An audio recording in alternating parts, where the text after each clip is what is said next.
तौसीफ साहब जल्दी से अब ये बताइए कि ये एम फैक्टर जो है इसको कितना निर्णायक आप मान रहे हैं नंदीग्राम में, क्योंकि हर तरफ चर्चा यही है कि यहां पर 30% वोट बैंक को कंसोलिडेट करने की कोशिश है ममता बनर्जी की और उस पर भरोसा ज्यादा है, इसलिए नंदीग्राम का चुनाव किया गया है। नहीं, देखिए, जो मुद्दा ममता बनर्जी उठा रही है वही मुद्दा सबसे ज्यादा इंपॉर्टेंट है कि गैस का दाम क्या हो गया है, पेट्रोल का दाम क्या हो गया है। दूसरी तरफ जो और एक इनबिल्ट है तृणमूल में एक फैक्टर, वो है factor W factor, women factor. महिलाएं जो है वो तृणमूल पार्टी के साथ है, ममता बनर्जी के साथ है। कल की रैली हुई थी, बड़ी शानदार रैली हुई थी अंतर्राष्ट्रीय महिला दिवस पे।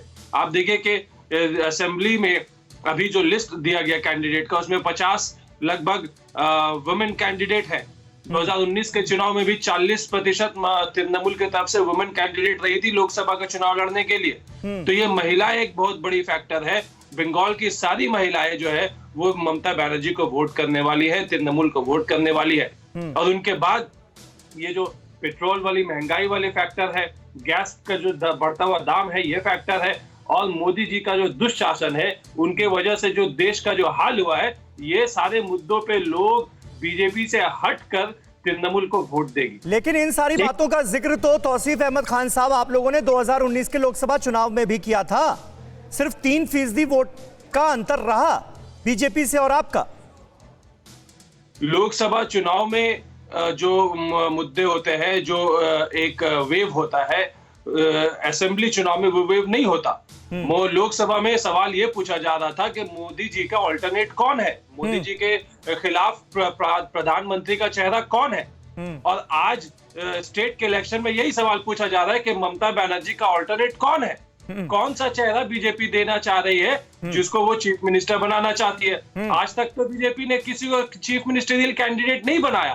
तो बंगाल की जनता क्यों डर रहे हैं ममता बनर्जी के खिलाफ मुख्यमंत्री पद का उम्मीदवार उतारने में? देखिए, हमारा पार्टी एक सिस्टमेटिक पार्टी है और जो है हम आपको 10 एग्जाम्पल अभी दिखा देंगे कि जहां पे सत्ता में आने के बाद हमने चीफ मिनिस्टर तैयार किया है। हमारा चीफ मिनिस्टर बंगाल का जनता है। बंगाल का जनता हमें जनादेश देगा और हम चीफ मिनिस्टर पार्टी का सिस्टम से तैयार करेंगे। हमें किसी को प्रोजेक्ट करने की जरूरत नहीं है। दूसरा है, मैं तब बीच में टोका था विवेक श्रीवास्तव जी को। देखिए, यहाँ पे एक समीकरण तो स्पष्ट है कि ये शुभेंदु अधिकारी जी के खिलाफ ममता बनर्जी के साथ लेफ्ट भी उसको साथ देगा, क्योंकि शुभेंदु अधिकारी जी ने लेफ्ट को भी वहां से खदेड़ दिया था, डिमोलिश कर दिया था, और इस बार टीएमसी को करने जा रहा है। तो इसीलिए आज जो है शुभेंदु अधिकारी सबके गले का काटा हो गया है। और शुभेंदु अधिकारी जी तो बार बार बोल रहे हैं कि आप लोग ए टीम, बी टीम, सी टीम का बात कर रहे हो, तो सीधा एक ही बात बोल रहे हैं कि कोई भी आदमी स्वाभिमान लेके टीएमसी में नहीं लड़ सकते। लेफ्ट का यह एग्जिस्टेंस नहीं है।